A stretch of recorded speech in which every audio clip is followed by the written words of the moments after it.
British minister cannot say the U.S. should not invade Greenland. What an ally Denmark has. Dude, it's so crazy because Trump is literally looking at this and salivating. He's like, I'm going to take Greenland. I'm going to take it, dude. Colonize France. You know what I mean? What can you say? You can't say anything. You can't do anything. Donald Trump's going to literally come over and be like, actually, you know what? It's not just Greenland. Denmark is mine too. What can you say? Nothing.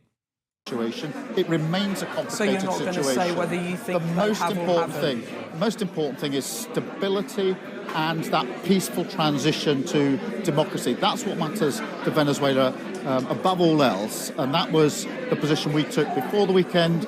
It's still our position So now. you're not going to say whether you think they have or haven't, just to be clear? I'm going to be clear that I believe in international law. I've long been an advocate for international law. I'm absolutely clear that is the framework that applies. Okay. Obviously, it'll be for the US to set out their justification in relation to the action that they have taken. You don't want to call it out.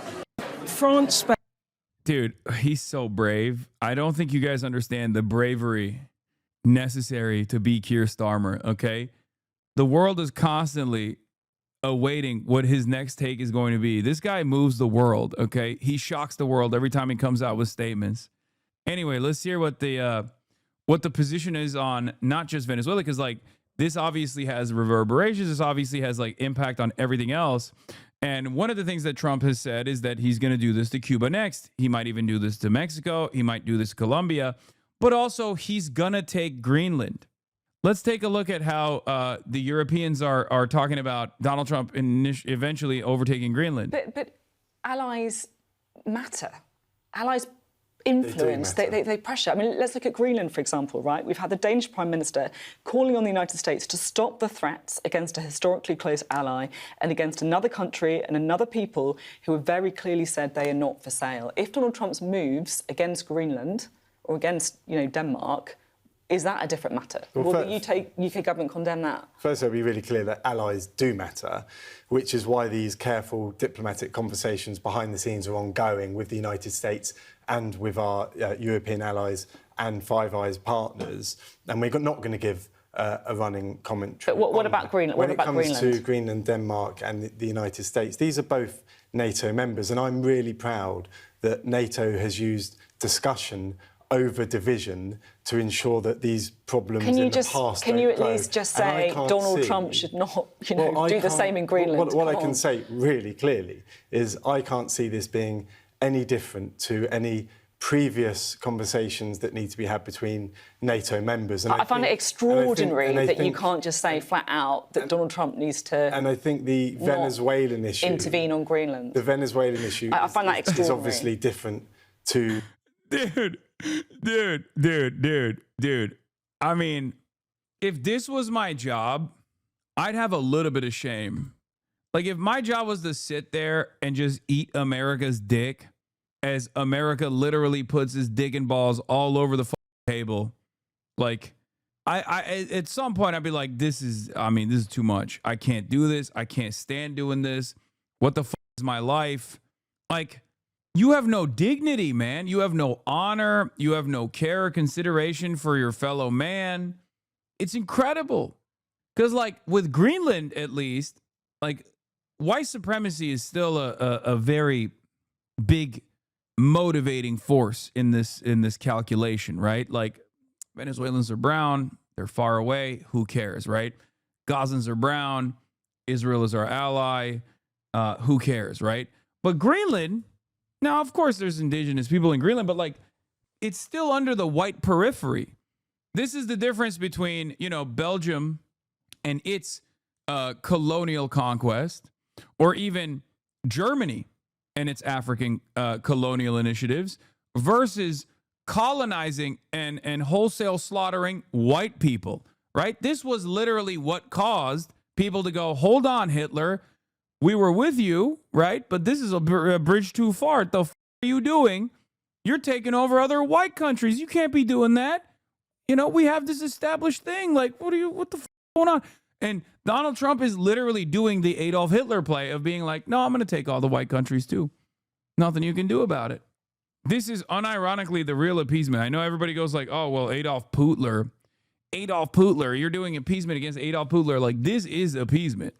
The Greenland issue, but that's for them to have those discussions. It's for NATO to have that solid anchor to ensure that there is no division here. So you don't have an opinion on whether or not Donald Trump should go into Greenland? Well, look, this isn't for me to sit here and talk about hypotheticals. We could go on forever. This like is that. the Danish Prime Minister. Dog, that's not a hypothetical. That's not. You might think that that's a hypothetical. That is not a hypothetical. That's what Trump is saying, okay? Is talking about this. She's asked the US to step the threats. This is not a hypothetical. And that's why it's really important that allies stand firm and ensure that discussions... And that's because we're not giving a running commentary on that. There'll be more in the House today. Come on, guys. We're different than Venezuela. Greenland's prime minister. We are not in the situation where we're thinking that a takeover of the country might happen overnight. Prime Minister Jens Frederik Nielsen said at a press conference in the capital, Nuuk, speaking via a translator, you cannot compare Greenland to Venezuela. We are a democratic country. You know what? You know what? When I hear stuff like that, I think to myself, bet. Okay? Bet. You kind of deserve it. Okay? I'm sorry. You kind of deserve it because you normalize this. You normalize the previous instance. And now it's going to happen to you. And guess what? You do actually deserve it. You're asking for it, okay? I'm sorry. What the is this argument? What the is this argument? I mean, look, if the game is so disgusting, and if all of the other players are basically saying like, nah, it won't happen to us over and over again, as the domineering force is saying, no, it will happen to you. I mean, you might as well be begging for it, you know? You're just looking unconquered. Just looking sexy out there, you know? Unconquered. The f are we doing? Like, this kind of stuff is not supposed to happen with war, okay? Obviously, NATO is not going to disband so they can go and fight and defend Ukraine. Just like NATO is not going to disband to go and fight America. That's even dumber, right? These are both nuclear powers. One is Russia, a nuclear superpower, or a nuclear global power. And America, the nuclear superpower, right? The point is, you're supposed to apply diplomatic pressure, but they've completely given up on that. You're supposed to apply economic pressure. You're supposed to make a big fuss about it because this kind of stuff builds up. This kind of tension builds up. This kind of tension is exactly why even Donald Trump, at the end of the day, had to tell Israel, all right, we got to dial back this genocide a little bit because, you know, you're actually bag up for yourself. So the faster countries recognize that, and the faster they actually use any opportunity to make a big fuss and to try and actively entertain cutting ties with America in a meaningful fashion for one reason or the other, the more united the rest of the world is, the more peaceful this pressure campaign will be, and the faster we will depose of this kind of naked imperialist ambition. Literally, Bjork gave a better statement. Bjork supports independence for Greenland in New Post. Colonialism has repeatedly given me horror chills up my back, and the chance that my fellow Greenlanders might go from one cruel colonizer to another is too brutal to imagine. I wish all Greenlanders blessing in their fight for independence. Icelanders are extremely relieved that they managed to break from the Danish in 1944. We didn't choose our language. My children will be speaking Danish now. And I burst with sympathy for Greenlanders repeatedly, especially like when the case came up about the forced contraception where 4,500 girls as young as 12 got IUDs without their knowledge between 1966 and 1970. 4,500 girls as young as 12 were fitted. They are my age and younger, childless. And still today, the Danish are treating Greenlanders like they're second-class humans, removing children from their parents in 2025. Colonialism has repeatedly given me horror chills up my back, and the chance that my fellow Greenlanders might go from one cruel colonizer to another is too brutal to even imagine.